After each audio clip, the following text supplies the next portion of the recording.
Well, folks, back again today with a really awesome update here for the big state of Texas. I'm very happy and delighted to have my friend and partner, Derrick Stephenson, to tell us about what's going on in real estate in Texas, in the Houston area, greater Houston area.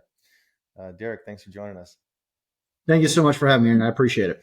Super, super. So I guess before we get into some of the kind of the nitty gritty, tell us about yourself, like, a little bit of your story and what you do in real estate and how things are going.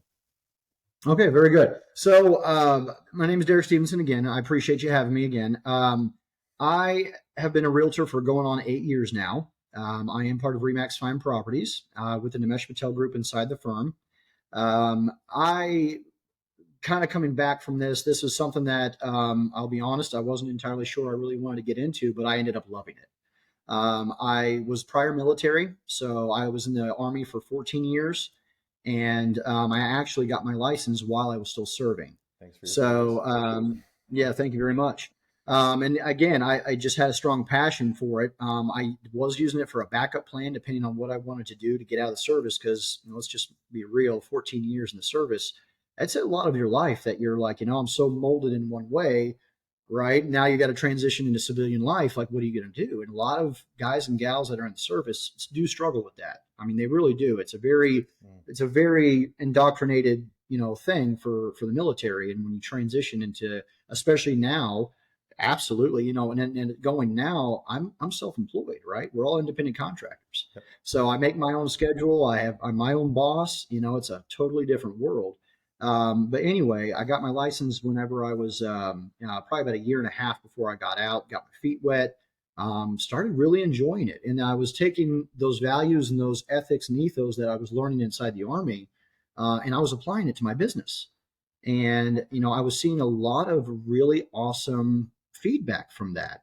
People are like, dude, you really, really concentrate on your clients. I'm like, well, if you put their needs before your own, then you're going to see a change in your business. And I really pursue to try to do that. 75% of my business is VA. And again, we'll probably get to that here in just a little bit, but I pride myself on helping active duty service members and veterans to kind of guide them on that path. And it's really, really inspired a lot of folks, and myself included. But anyway, I mean, I think, kind of going about that, Houston does have a really big military hub here down in downtown Houston, which is the Michael DeBakey Houston Medical Clinic. And there's a lot of folks that are here that, surprisingly enough, and probably in your area too. I mean, just all over, you'll never know when you bump into a veteran or active duty service member if they're in civilian clothes or whatever. That it's not like we just stand out with a big sign over our head saying, "Hey, we're that VA guy, or we're veterans." So, but coming through here, realizing how many people are needing help, it really does. It really does. It really inspired me to really kind of go after this niche. So, but the market itself here in Houston, I mean, I say this about here is the economy in Houston is something I've never experienced before. Regardless of the up downs markets that you'll see, and nationwide in the news and a lot of that stuff that we're all seeing, it's everything in real estate's local. It's a localized thing. So no matter how bad somebody's doing in California or New York, or Arizona, where you're at or where I'm at, it's all going to be different, right? But I can tell you, Houston as a whole, between the medical oil economy that's here, it's extremely strong. And that's one thing that we've never felt, that strong pressure that a lot of people are. I mean, inventory does play a part. I think everybody's inventory is a little bit on the lower side, but the demand is still high. So we're I'm not saying struggling in that, but I think everybody is kind of coming back to a stabilized market. But it seems to be doing well right now as far as that stabilization. Interest rates, prices are kind of coming to that leveling playing field. And just like I tell everybody that's out there looking to purchase, deals are there to be had. You just have to work with the right realtor to find them for you. And I think one of the things that you and I talked about previous to this conversation was, kind of, you have a lot of people that are migrating, right? So maybe talk about this, definitely military, of course, because military folks, they'll be stationed somewhere else and then they move. But what kind of like percentage of your clients and your office's clients would you think are transitioning or migrating from other parts of the country into the Houston or Texas area? Got you. So I can't, as far as the highest percentage that we're kind of feeling right now, I mean, I would say about 30 to 35% of most people are feeling that relocation bracket. I mean, there's a lot of folks that are, leaving other states, coming to Texas because, as we kind of talked about before, realizing the availability and what you can get for your dollar here. Texas is a very, again, even though the economy is strong, right? And everyone's like, why is it so cheap? Why is it so cheap? I'm like, because the economy is so good, we don't have to charge astronomical prices to get it moved. Hmm. So, I mean, you can build a fortune here. That's one thing I can definitely say is a lot of folks that I've helped transition down here, the money that they've been able to keep in their bank accounts in their pockets while still owning a really nice home, bigger than they had before. They're shocked. They couldn't believe what's going on with our market here or Texas in general. Yeah. So I'm seeing that too. Like there's quite a few different states and definitely Texas too, where you just have a very significant amount of affordability, right? And people are looking Mm-hmm. for affordability, especially now in the day of internet where you can work from home. Many different careers are saying, hey, you can work from home full time or part time or whichever. You're like, okay, well, I'll just pick up from wherever I'm at right now. Maybe I'll Yep. sell, or maybe I just am first time buyer. And hey, I'm going to move over here to Texas because my dollar goes farther, right? Absolutely. And we're also seeing, to kind of bring up that point of what you said about, people working from home. There were a lot of folks that at that time during COVID, when we were all kind of, locked down into our homes for the most part and doing that, a lot of people were transitioning from their houses. They were like, we really don't need an office space inside our house or whatever, but they were all converting to that. They were either upscaling or doing something different for a different layout that made sense for them for work. So it does make sense, whenever we were seeing that bounce in people that were needing that office space or at least an extra bedroom to kind of create an office space for themselves. Hmm. Let's touch really quick as we did before we started recording today, but let's touch on taxes because I know a lot of people, it's one thing that comes up. They say, yeah, Texas is great, but oh, those Texas taxes. Can you touch on Right. that? Like maybe people who are concerned about the property taxes throughout the state? Yeah, absolutely. So Texas as a whole, we do not have state tax, but we do have property taxes, and that's a lot of states are going to get their money one way or another, and property taxes is definitely how Texas is going to recoup that to keep the economy moving and stuff like that too. So, but the great thing about Texas with these taxes that are here, and I can definitely tell you, a lot of people are like, hey man, I want to move to Houston or I want to move to wherever. And, but what's the property taxes like? I'm like, brother, it varies by neighborhood.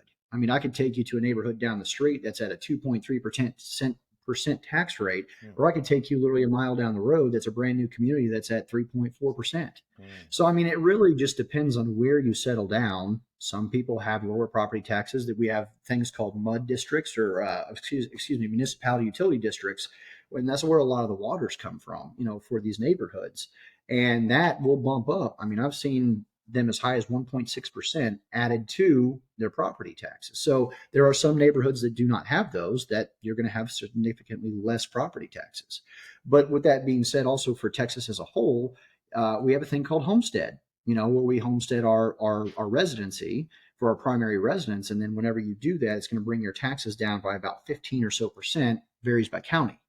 So it kind of depends on where you fall into that playing field, but it's going to lower your taxes when you file that. And it used to be file it now, or I'm sorry, you close on your house now, and you're gonna have to wait until tax season or right before tax season to start filing your homestead. But now it's immediately there, kick in, give or take about another 3 or 4 months later, it'll kick in, and you're going to see your mortgage drop down. So that helps in itself and that's the right for any Texan, right, for to do that on your property. But then we have the other exemptions. If you're over 65, right, you have another exemption that's going to bring your taxes practically to nothing.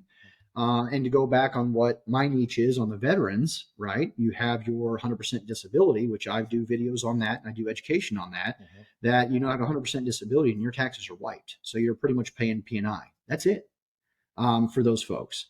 Now, also with me myself, and a lot of other veterans that are out there when they're applying for their disability, I mean, 10 to 90%. right? You can use that percentage and still file that against your county. And what they'll do is they'll take your taxation amount of your property and bring it down by according to your percentage. So that way you're taxed on the less value of your home, which in turn pays less taxes. Yeah, I love that. I think it's good knowledge to understand this kind of the whole picture of these individual markets, right? Because it's not the same in Mm-hmm. every state, in every county, in every city. There's a lot of variation there. There's a lot of very Absolutely. specific things, right? And so it's important to know. And folks, if you're watching this, if you're curious about buying or selling in the Houston area, whether you live in Houston or not, check the description box below. Make sure you give Derrick a call. He'll be able to help you. As you guys know on this channel, like I'm only going to bring on people that I highly recommend here, that I know are excellent communicators and people that I trust. And Derrick's definitely one of them. So I want to touch on a few other things. One of this has to do, we touched on inventory. Are you Mm-hmm. seeing, like, let's say you're working with somebody who wants to either, move into Texas area in Houston, or they want to buy in this area, maybe they live there now. Are Mm-hmm. you seeing a lot of bidding wars, or how easy is it for somebody to buy if they're working with you right now, let's say as a first-time home buyer? Gotcha. So it will vary. And this is one of the things, the conversations that we have as a team, because I would say every Tuesday and at least once or twice a month, the office will talk about, what's going on with the market. What are we looking at? What's changing? What's having, an effect on buyers and sellers and stuff of that nature, investors, rentals, everything included. And the big thing that we're seeing, and I can probably detest to this, is that the inventory is on a little bit of the lower side, but the demand is very high. And I think you can probably attest to that. That's kind of nationwide going across the board. But some of the inventory that we're seeing, some of it's good and some of it's not so good.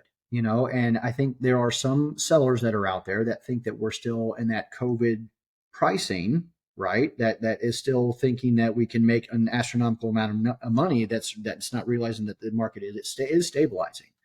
So what I've always told all of my consumers and prospects, whatever, that is trying to find a home, uh, I'm not afraid to do anything. To ask. And if you don't ask, you don't know. If you find a house that's right for you, then it's as simple as asking the right questions. And your agent needs to know how to do that. And if you don't know how to properly write an offer or something like that, that can really hinder you in your transaction. But I mean, really, we're able to buy homes. The multiple offer situation, if you're on a good home, if you're on a really good home, is checking all the boxes in most people's categories, you could potentially see multiple offers in those houses. But with interest rates, as you can detest, depending on where you stand, what's going on, that kind of stuff. I mean, it is going. It's more of that leveling field of people looking, that is trying to find that right house. There's a little bit more. It seems like a people are not just hurrying up and buying. It's people are taking a little bit more time and being a little bit more diligent on looking at the right property, and it's got to meet those specs.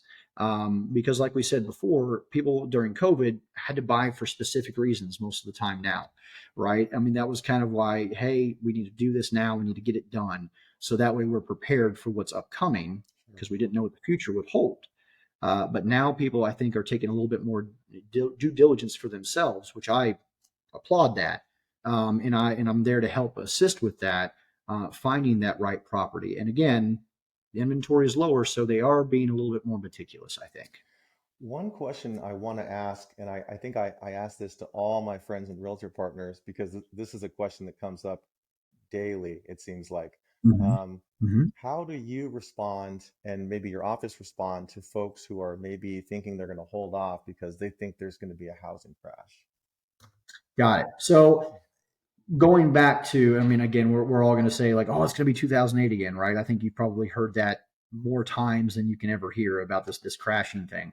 There's a lot of stuff that's going on up outside of our control, whether it be the Fed or whatever's going on with the situation right now with where things are headed.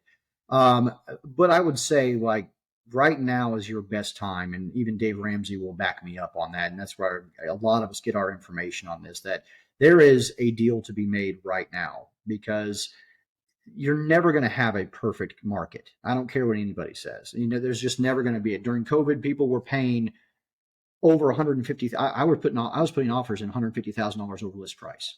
It was astronomically ridiculous. Like I could not even justify half the time, but people were in bidding wars to do so, right? But now the interest rates are kind of there. They are settling, but again, you're always going to have your shift. You're never going to be here. It's always going to be offset one way or the other, just because it's never going to be perfect. So if your interest rates are going to be higher, there is a deal to be had. And like I've told most people, don't be afraid to put in an offer. If they say no, they say no. Then find the next one. It's okay. But there are potential people that are wanting to get rid of their properties, and you can probably get it for the right price right now. And when things change, which they can, or they can be bought down, as you know, depending on where you are, you can always refinance your loan. That's always an option for you. I did it. A lot of people did it during COVID. And there's a lot of things that play a big factor in that. And then again, I'm not going to take any thunder away from you, but we have different loans in place, like 3-2-1 buy downs, 2-1 buy downs, and stuff of that nature that can get people in the door in a much more comfortable position to kind of prepare for the future. Yeah, it's true to say we definitely can't control interest rates, and as you touched on, you can control your offer price.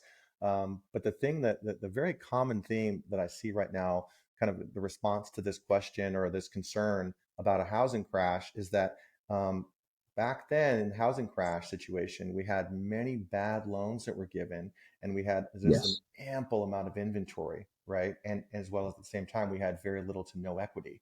Um, Yep. Today, we have folks that have lots and lots of equity. We have very Mm-hmm. low unemployment. We don't have the bad loans, the ARM loans, adjustable loans that have been given out, right? We have very high demand and we have lower inventory. So that tells us that we're less like 2008 and perhaps we're a little bit more like the early 80s, right? Mm-hmm. uh, Absolutely. yeah, trending toward a Yeah. healthier market. Maybe borrowing some crazy catastrophe that nobody saw at all. But the trajectories that I'm seeing right now, and I look at this like pretty much every day, is we're going to be on a slow incline in terms of the value of homes. Your value of your Mm-hmm. home is very likely to go up because of the fact that we have all those factors that are making for a healthier market. Uh, yeah, Absolutely. high demand and lower And, supply. and, and yeah, and I was going to say, and to kind of caveat to what you were saying, I was showing property literally yesterday to a veteran and his mother that's trying to find a few homes themselves, and they were asking the same question, like, "Hey, is this neighborhood good? Is this good to move into? I mean, are we going to see an increase in value and this, that, and the other?" And I said, "Of course, it varies by neighborhood, right? You can go here, or you can go a neighborhood down in downtown, you can go somewhere else in the outskirts in the country somewhere, and they're all going to value differently." But as stated before, depending on where you're settling down, if your market is strong and it's very, like I said, that we have one of the strongest markets in Texas. And if as long as your economy is working, well in the background, you're going to probably see your increase in valuation, every single year. I know we're again settling down from going from the height coming down to a more stabilized thing, and some of the taxes you're seeing, and like I've always told everybody, like you're going to feel the effects of that for the next year or two. You're going to feel that. You're going to see that taxation come after you and stuff of that nature whenever it comes through. But again, the same thing holds true in Texas. I've got probably 8 to 15 clients that I actually was working with yesterday, prior purchasers. That, hey man, can you run comps for me so I can protest my taxes? Because, the tax office is hitting me in a certain valuation. And I forgot to bring this point up about homestead that's very important, outside of the tax break, is it sets a cap for you. So again, the valuations in Texas, if the taxes do rise on you like they did, and they're hitting you from the past year of whatever's happened, that homestead will present a cap of 10% tax evaluation increase on your property every year. Hmm. So they're not going to be able to hit you for that full amount, but that homestead will kind of protect you in that accord as well. Okay. And maybe I'm actually curious about this. So, not just in terms of homestead, because some people do qualify and some people don't, but in terms of just the geographic area surrounding Houston, what are the Mhm. major counties and cities and stuff that you cover yourself to maybe help somebody who's looking to maybe not move directly into Houston, but maybe how far do you go out and what are those areas? So we are a full service team, and whether it's me or somebody else that's on my team that's looking on, looking to purchase around the area. But I mean, as far as the counties around here, Fort Bend is probably where our hub is going to be located. But Fort Bend is probably one of our biggest. Harris County, which is more on the Houston side of things. And then depending on how far up north or wherever you want to go, kind of going city here, but and stuff like that. But Magnolia, there's Brazoria County. We have Iowa Colony. We have a lot of different areas that we will we go where the business takes us. Again, if it's probably, I would say, Houston, when you look at it at a map, you're like, man, that looks like a pretty cool place. It's a big circle pretty much, with all these highways surrounding it. But when you drive it from where I am to the north side of Houston, and it takes you an hour and 15 minutes to get there, it's a big place, right? It's a really, really big place, which is why we kind of depend on each other to kind of help out if we can do it. Or, hey, man, I'm in an appointment and I really need you to help out, on the north side of town. Can you cover my 6 on this one? And 9 times out of 10, as long as they're in that area, they're going to do it. But if we start reaching, going outside of the Metroplex area, being in the firm that we're in, and if you've ever looked up Nimesh Patel, the bearded broker or anything like that, whether it be on Facebook or in Remax in general, we've got a pretty well known team that, he's got reaches across the entire nation and world, because Remax is now worldwide. Has been worldwide. So we've got people from Italy, we got people in Canada, we got people all over, that we do business with and help out. But one great thing about our firm in general is we are in Houston, but we also do have an office hub that's in Austin as well. So the team and the office is now branched into Central Texas, to where we are servicing clients in Central Texas as well, around the Austin area. Awesome. Let's touch for a moment on just in terms of price. What are you seeing? Like, what would, let's say, an average, either a 3.2 or a 4.2? What would be the average price that like somebody's interested in buying in the area right now? Now, are you talking specifically Fort Bend, like kind of around where I am? Because I will say it will definitely differ before if you're going downtown, going down wherever. But in Fort Bend, we're probably looking. I was just showing a 3.2 yesterday, or a 4.3, 4.2. You're probably, depending on neighborhood, an older home, you're probably looking somewhere around the high 200s, maybe somewhere in there, maybe low 300s, depending on if it's new or older. And then if you're going kind of bumping up to a 4-bedroom, depending on, but I've seen $1 million 4 bedrooms, I'm going to be honest, in some neighborhoods. But averaging, you're probably around the 400 mark, somewhere in there, maybe a high 300s, depending on, again, new versus older versus community. It makes a big, big difference. Master plan communities as a big factor there. Sure. So it really just depends on location. Now, how about land? What if somebody is really interested in buying land out there? Do you help people who are looking to buy land and build on it, things like that? Absolutely. So on the outskirts, obviously, mainly you're going to get a better deal, right? Inner city stuff or inside city stuff, it's going to be significantly more expensive. But yes, land, another thing that a lot of people are unfamiliar with is barndominiums, stuff like that, out on lands and that kind of stuff. Those are all specialty skills and knowing what you're doing with acreage and stuff of that nature, and how to price. You got a 1,400 square foot house on, 17 acres versus, you got a house that's, 7,000 square feet on a half acre. There's going to be a big, big difference there.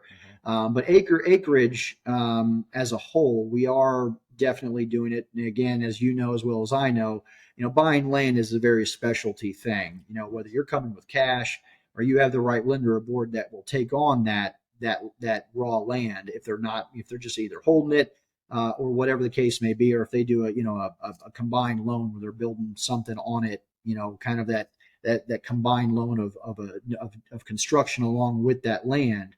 Right, you have that's a whole nother conglomerate there. But yes, raw land can be bought. I think we're averaging on the outskirts, if you're trying to find something, probably $25,000, $30,000 an acre, kind of depending on what you're looking at. Inner city, obviously, way more substantially expensive. Just way more expensive. Okay, cool. And then let's see. I know we only have a few minutes left here, but I want to touch on the seller side because I know you do Mm-hmm. well, super good with working with sellers. What does your Yes, sir. process look like if somebody wants to sell right now?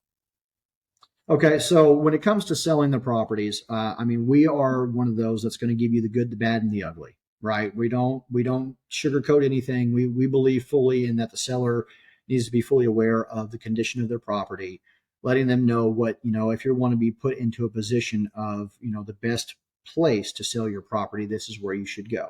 You can't force anybody to do anything. Obviously, we can only lay out the facts, lay out the strategy plan for them, and sit them down and tell them what's going on, and then give accurate pricing. We have been able to move some things and whatever, but again, educating people about where the market is versus where it was, because a lot of people, like I said, are kind of stuck in that COVID mindset that people can throw whatever they want out there and someone's going to buy it, and you're going to be disappointed sometimes on kind of having that mentality that you're going to just be able to charge $100,000 over what the market's willing to pay for it, because people aren't going to pay and you're going to sit on the market for a long time. But with our team, we pride ourselves on social media. We pride ourselves on exposing the property, and kind of digressing back about our office. I mean, we got 140 some odd agents in there. I'd say probably 40% of the time, it's inter office relationships that we're bringing buyers to sellers. So it's helping that our firm is so big, and that with the outreaches that we have, that we can get your property sold. So obviously we work together, we know each other, we have each other's backs. At the same time, obviously, your needs come first, regardless of the relationship. It's just like you and I, we can work well together with being fair to our clients, regardless of whatever's happening. But this is definitely something that sellers, I think, appreciate more, and that you're not, trying to pull the wool over their eyes just to get a listing. And then when we do that, we are able to expose it the way it is. But I always, whenever I approach my seller, I give them the pyramid method. And if you've ever seen that pyramid method of pricing, Hmm. if you price yourself right there in that median price, between bringing sellers, or excuse me, bringing buyers in, and what have you for exposure, if you're priced right, you're going to have that active listing. If you're too high, as the pyramid goes higher, you're going to be at the tip top of your price range. You're going to have less people coming in. So it's a smaller area. And of course, if you want to be competitive in your marketing, you're at the baseline of that pyramid, you're going to bring a plethora of people through your property. And that could lead into a bidding war. So you may actually get more if you price it right. So it really just depends on how you strategize on putting that house on the market. Yeah, the thing that I really want people to understand about this, having a great realtor to list your property, is that many realtors out there, what they'll do is, you'll contract with them to list your property for sale, and all they'll do is the bare minimum. They just list it on MLS, and that's all they're going to do. Okay.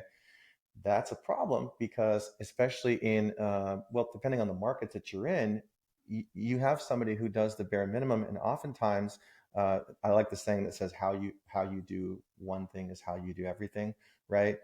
That's right. Derrick is somebody who's going to go way above and beyond. As a matter of fact, the way that I met Derrick is because I saw his awesome posts from his listings on social media, and you could see that he's somebody who's working so much farther, so much harder than the average realtor to work for his clients, that I said, I've got to talk to this guy. That's what I said, right? Absolutely. Um, I think that's so big because I've had experiences as a mortgage broker where, I have all these realtor partners in different parts of the country, and there's deals that, you have somebody trying to list, and they're just doing a listing, and they just let it go, and that's all they do. They're not actively trying to make their clients happy, and meet those goals in the timely manner. And then we just have crickets, right? Nothing happens. Yep. And then they're wondering what took place here, right? Um, yeah, the hard work ethic piece, right, is super important when you're looking for the right kind of agent to list your property, right? Well, and let me caveat on that, Aaron, just a little bit. That was one of the biggest things that we saw on this shift. And Nimesh will back me up on this, because we were all, going through either Jared James or this or whoever that we're kind of, representing ourselves through, and kind of, pushing that ability to kind of go above and beyond, which is where Remax really stands, to be able to do so. I mean, our slogan is expect more. But I mean, really, where it stands for is, what's happening or what has happened is during COVID. I mean, again, and I will tell you from experience that I was showing property to people, whether it was on video, they weren't even present, whatever was happening. I was going in a house. Here's what I have. They were putting in bids, offers, never seen the house before, never did whatever. People were listing their house just to get rid of them and do what they need to do. And that, I hate to say it, but anybody could have done that. I mean, again, we're adjusting to the market and the times that we're in, but during that was a false sense of stabilization or real estate hood, I guess you'd say, of how a real estate agent operates. And honestly, any monkey could have done that during those times. To be real with you, Yeah. now adjusting to it and being effective and making sure that your clients are taken care of, that's a whole nother thing. But now what's happened is this shift has come through that we're stabilizing, and there's not as many people scratching at every single door with 25 multiple offers going on, that you have to do your job. You have to do your job and get back to the basics. You have to do and work as a real estate agent. This is not a game. This is your career. This is what you should do for your clients. Go above and beyond. Communication is key. Exposing their property, that's what you're there for. It's you're investing in that property for them, and that is your entire purpose. 100%. So Cool. Well, yeah, I know we're right at the half hour point, but yeah, again, thanks for your time. And Derrick, how can people get a hold of you? So there's multiple ways of getting hold of me. And again, I'm going to give it to you to put in that description down below also so that it can be listed. But I'm on every platform that's out there, whether it's TikTok, Instagram, Facebook. Again, my number is 832-418-1614 to contact me directly. Find me on Facebook at Derrick Lee Stephenson. At Instagram, you can look me up at Derrick Stephenson NPG. If I'm going to probably hate to say this, but on my TikTok, I believe it's Derrick Stephenson 2 or Derrick 2.